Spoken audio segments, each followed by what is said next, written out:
I literally go to Target for everything. I really love Target. The whole store just makes us calm. I love everything about Target. I'm at Target right now. It makes me so happy just to be in the parking lot.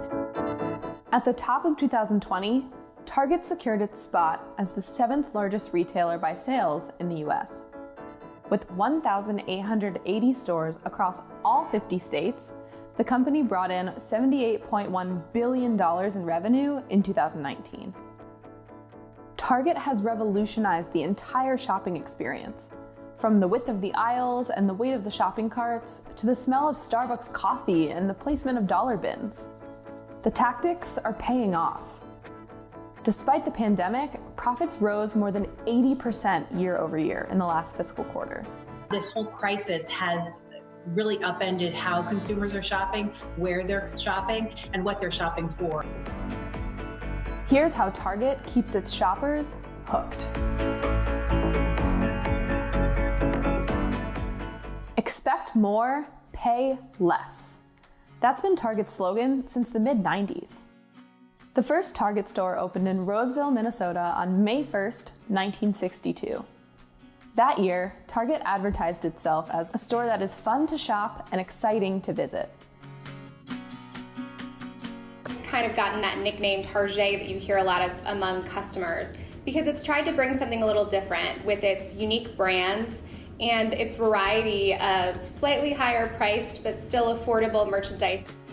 These claims hold true for today's shoppers. Our love for it has only increased because it's like the one thing that still kind of sparks joy. Target is at the center of cheap and chic, which differentiates the brand from its competitors. Dr. Terry Wu, a neuroscientist with over 17 years of marketing experience, says the brain likes both familiarity and novelty. Too much familiarity is boring. Too much novelty is overwhelming. Target strikes a balance between old faithful products and new trendy merchandise like apparel and home decor. Target has a well-deserved reputation for stocking fashionable apparel products at reasonable prices, something which has endeared the retailer to many middle-class consumers, especially U.S. women, who tend to view Target as a more stylish alternative to Walmart. Target began collaborations with high-end designers in 1999. From Isaac Mizrahi to Lily Pulitzer, from Marimekko to Zach Posen, Target delivers designer goods for cheap, or cheap chic, as it's often called. The hype around these limited edition collaborations fosters anticipation. Retailer Target launching a new line designed in conjunction with HGTV stars Joanna and Chip Gain. I kind of dragged my friends to go to like 5 different Targets just to find this one item. The brain reacts to anticipation of a reward very strongly. Dopamine is a reward chemical inside the brain. When we have the anticipation of a reward, the dopamine level surges. And that surge of dopamine actually drives us to go back to Target to buy again and again. This is how they build loyalty. This is actually exactly how casinos actually bring customers to the door again and again. We were able to create Black Friday in April. We had hundreds and hundreds of guests lined up, all excited to get in there and shop that collection. This dopamine rush breeds loyalty and excitement, which in turn drives profit. Private labels are a huge component to Target's success. They have one of the best private label strategies of any retailer in the United States. They're the envy of even Amazon when it comes to their private label strategy in apparel.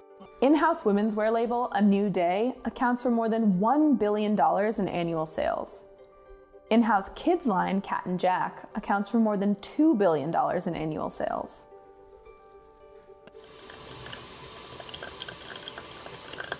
There's a reason Target brought Starbucks into its stores.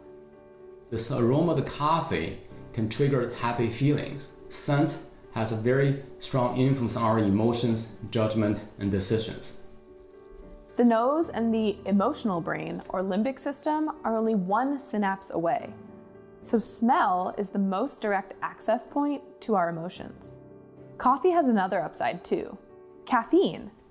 They're more excited, they're going to buy more. They're going to stay there longer. They don't get tired quickly. Target's bright red and white design is another sensory strategy. Target has created a very inviting environment.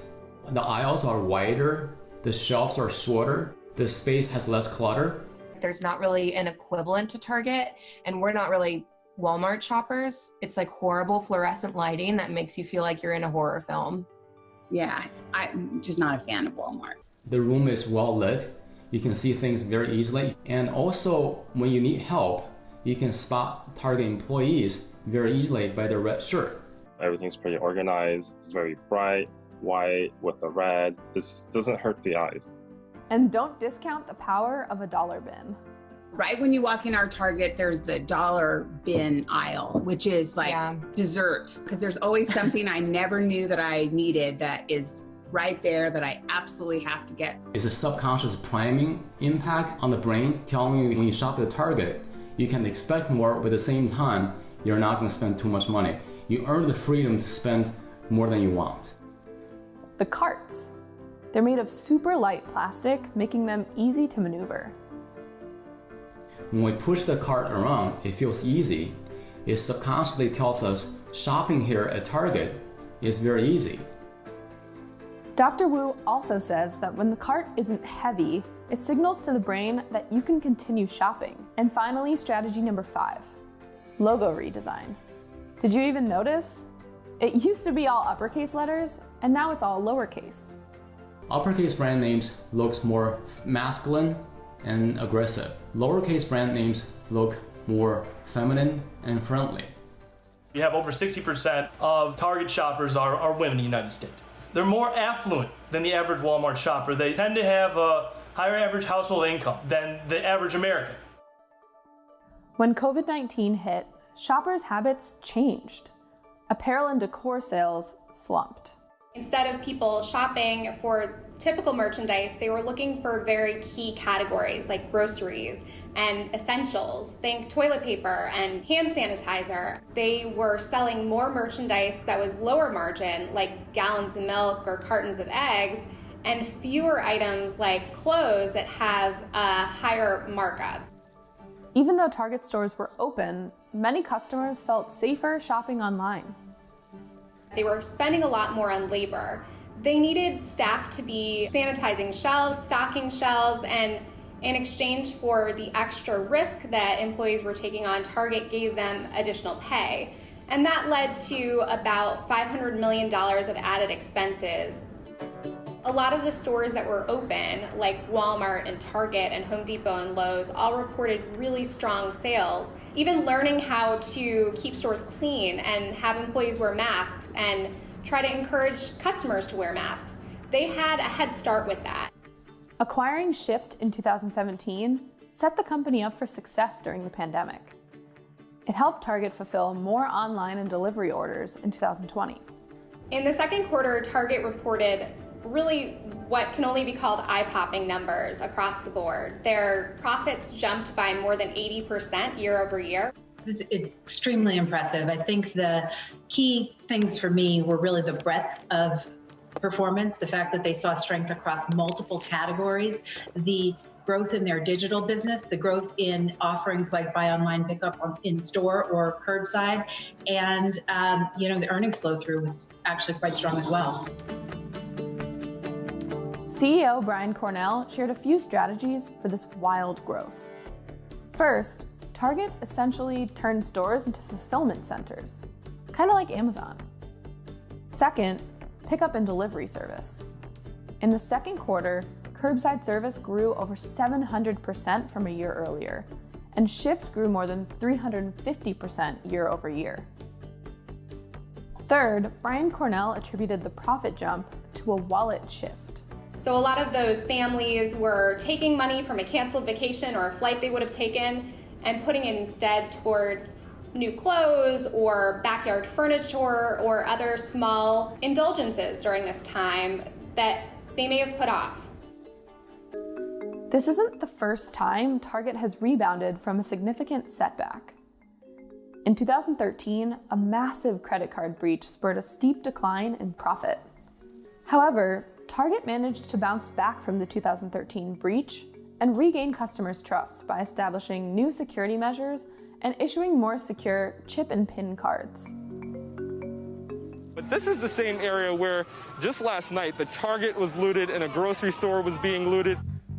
Just months into the pandemic, Black Lives Matter protests broke out in Target's hometown of Minneapolis, a few miles down the street from where George Floyd was killed by police.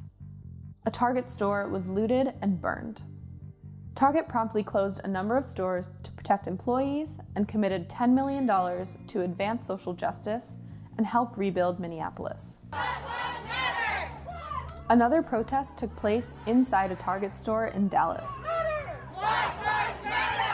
One reason for the public's reaction came from reports that Target made donations to the Minneapolis Police Department and the LA Police Department.